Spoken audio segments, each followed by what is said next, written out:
Americans for Fair Taxation presents the Weekly Chairman's Report, written by Steve Hayes, president of Americans for Fair Taxation, and recorded by Bob Paxton, a volunteer with the Florida Fair Tax Educational Association. And now, this week's Chairman's Report. Hello, I'm Bob Paxton with the AFFT Chairman's Report for Friday, February 7th, 2025. The Berlin Wall and the income tax system in the IRS. In 1985, I was in Germany and met a banker who was very friendly with the West German political leaders. I asked him when he thought the Berlin Wall was going to come down. He said it would come down, but not in his lifetime. 4 years later, though, the Berlin Wall did come down, and shortly afterward, Germany was reunified. Like the Berlin Wall, the continued existence of the IRS and the income payroll tax is a threat to our freedom, and it negatively affects our prosperity. Like the East Germans, who were kept out of West Berlin and denied political and economic freedom by the Berlin Wall, most Americans know that the IRS and the income payroll tax are actually a tax on an American citizen's political and economic freedom. However, the ruling elite in Germany that used the Berlin Wall to control its citizens is no different than the ruling elite here in America that uses the income payroll tax to control American citizens. While the German elite used the Stasi, their secret police, the DC elite used the IRS. The DC deep state is dedicated to following the orders of the ruling elite and protecting their own positions. Now, for years, fair tax supporters have run into the solid wall of bureaucrats and elected officials who smile and offer reassurance, but who do nothing to remove the income payroll tax system from around the necks of U.S. citizens.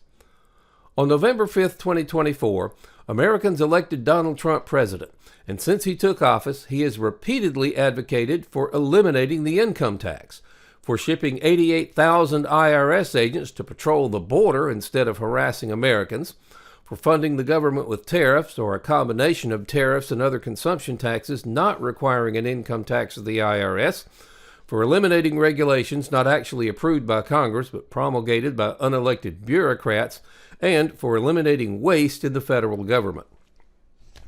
President Trump hears the overwhelming approval of his audience when he speaks about these topics, and he knows that this type of thinking and objectives are the main reason why he got elected. He has ordered all federal departments to give the Department of Government Efficiency Committee access to all non-classified records. Now, one of the areas where bureaucrats have created mind-numbing regulations without congressional oversight and direction is with regard to the income tax and the powers of the IRS. The president knows that he can eliminate a vast number of regulations by eliminating the income tax and the IRS, and that a great majority of the American people will support this action. In conclusion, without President Reagan's constant attacks on the failure of the communist governments to provide for their people, the Berlin Wall might still be standing. Now, it's interesting to note that many of the elites in D.C. back in that day strongly urged the president not to be so confrontational. Still, Mr. Reagan pressed on, and on June 12, 1987, at the Brandenburg Gate, President Reagan famously told Soviet leader Mikhail Gorbachev, "Mr. Gorbachev, tear down this wall." 2 years later, the Berlin Wall was no more. Now we have a president that acts in the best interest of the American people and not for the ruling elite and their minions, that takes actions that show he's not afraid of the ruling elites and their minions, and that he's seeking to hold these people liable for their acts against the American people and the law. And he also clearly sees the income tax and the IRS as tools for the ruling elite and their minions, and as an enemy of the American people's freedom and prosperity. Now, many of you have labored tirelessly for freedom from the federal income tax and the IRS.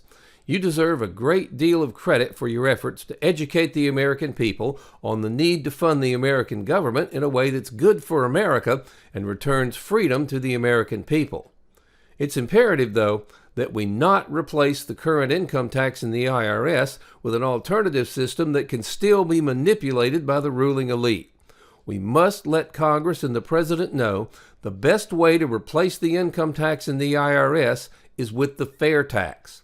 Now, make no mistake about it. The fair tax is a grave threat to the ruling elites. It will strip them of their power and their ability to control us through the tax system. Their opposition to the fair tax will be fierce and unrelenting. And don't think for an instant they won't stoop to using half-truths, deception, and downright lies in their desperate attempts to hang on to their power. However, with the support of this president, we can finally eliminate the income tax and the IRS. Now, of course, the best course of action is not only to repeal the income tax and abolish the IRS, but to repeal the 16th Amendment as well, so no future administration can ever shackle the American people with an income tax again. We must come together and ensure that real tax reform, the fair tax, is not subverted by the elites in D.C. This will take the diligent efforts of all of us. We need your financial assistance, and we need your grassroots assistance as well. If you have contacts that will allow us to get more information to President Trump about the fair tax, please let us know. Email us at info@fairtax.org, and we'll give you some options on how you can best help us. At a minimum, please call your congressional representative and ask if he or she supports the fair tax. If so, thank him or her for their support and suggest they become a co-sponsor of H.R. 25 if they're not one already. If not, ask why not. Now, if your representative claims to be unfamiliar with a fair tax, offer to have someone come to their office and explain it to them.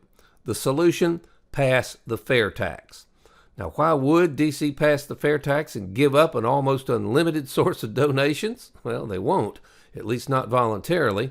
The only way they will is if the rest of us demand it. Isn't it time to end this ludicrous tax collection system and the IRS along with it? Help us bring about real tax reform and stop future IRS abuses. By contributing or investing $10.40 a month, you help provide a financial base to Americans for fair taxation. If you could make larger contributions/investments, these will be used not for salaries, as we're all volunteers, but for the needed updates to our economic studies, which will be vital for all future years. Please go to fairtax.org to invest in AFFT and help us pass the fair tax. It's an investment in your and your family's future. This has been the Weekly Chairman's Report, written by Steve Hayes, President of Americans for Fair Taxation. Check back every week for news and information about the fair tax, and learn why the fair tax should replace our antiquated federal income tax system. If you'd like to receive a copy of the Chairman's Report in your inbox every week, sign up at fairtax.org.